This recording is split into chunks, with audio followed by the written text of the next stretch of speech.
Are you a homeowner that needs to replace a circuit breaker? Have you been told this will cost hundreds of dollars by an electrician?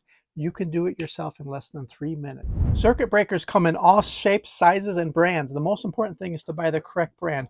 Now, when replacing a breaker, if you do have an ancient electrical panel, you do want to have the whole thing replaced, such as Stablock, Pushmatic, and Zinser. If you have one of these ancient electrical panels, it's worth your time and money just to pay an electrician to replace the whole thing. But if you have a more modern service panel, such as Square D, GE, Cutler Hammer, and there's a lot others, you can absolutely do this yourself. There are some safety considerations for sure, such as you could buy electrician gloves, you could buy insulated tools.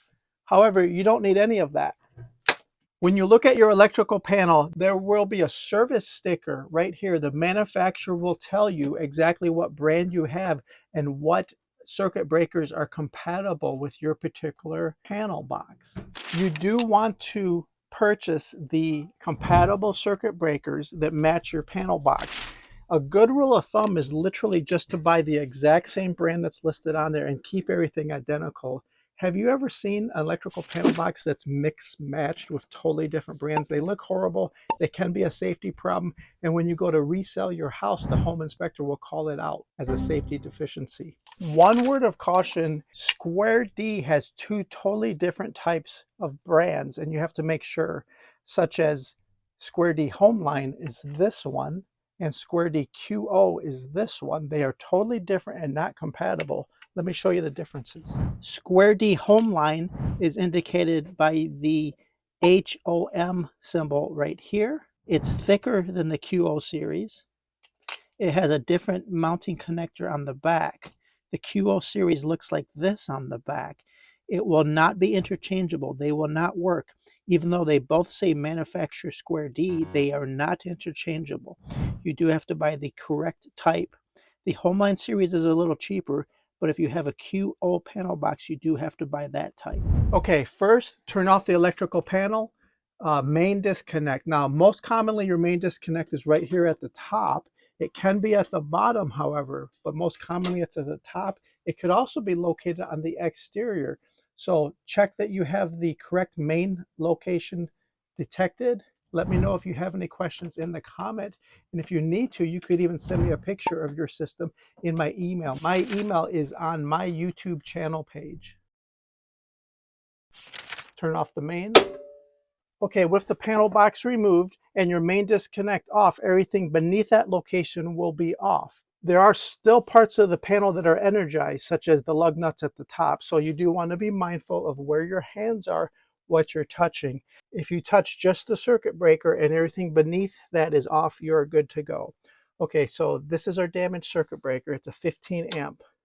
So you rock it out of position. So push it to the side that way because it's on the left. If it was on the right, you'd push it to the right.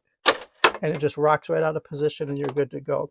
Now, this is a 15 amp rated breaker, so you have to stick with a 15 amp rated breaker. You do not want to change the size of the amperage. The purpose of circuit breakers is to protect the wiring in your house. Of course, in the old days, they were fuses. Since the 1950s, they've been circuit breakers. Homeowners have been changing their own circuit breakers for 100 years. You can do this. Just do a little bit of research and you will be good to go. Okay, now there's just a single wire that's connecting your old circuit breaker. And if you back that out, you are good to go. There's our dead circuit breaker. And here's our new circuit breaker. They're both Square D.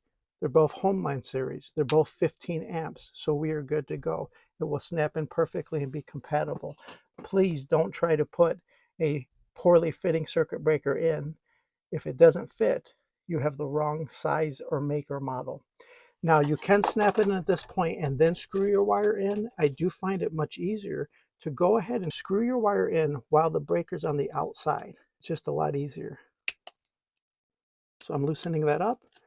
There's a little pressure plate in there. Now, Square D Homeline actually has a left and a right where you can put two different circuit wires in there. That's a neat design. A lot of circuit breakers don't have that option. It's really well designed. So go ahead and put it in under that pressure plate. It doesn't matter if it's on the left or the right. They are both identical.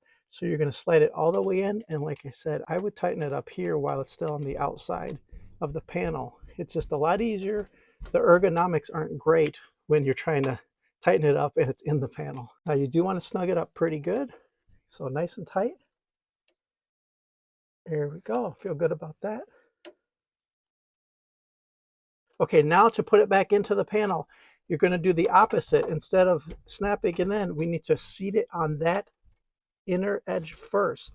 Right there, right there. That's where you want to lock it in place. It's almost like a hinge. You'll feel it lock in place and simply press it right to the center of the panel. And when you do that, it will snap right in place. You know you've done a good job if it literally snapped in place. It does not wiggle at all. If it wiggles, you could be generating heat and it could cause damage. So nice and tight, give it a movement. If it snaps in and if it's tight, it's good. Also, it should match up with the existing circuit breakers if you all have the same brand, make, and model. You don't want to have a misfitting circuit breaker. You don't want to have one that sticks out. Okay, we have that off. Let's turn on the main. Okay, now with the power back onto the house, you can test your new circuit breaker. That circuit breaker is now energized and there's no humming, there's no sound, there's no heat being generated. It is good to go. If it was to trip when you try to reset it, that means there's a short circuit somewhere on that line, on that branch circuit, and you'd have to investigate what's going on there. Okay, now we're good to put the panel box on. Some people would say keep the main off until you put the cover plate back on just for safety. That's up to you depending on how comfortable you are with electricity.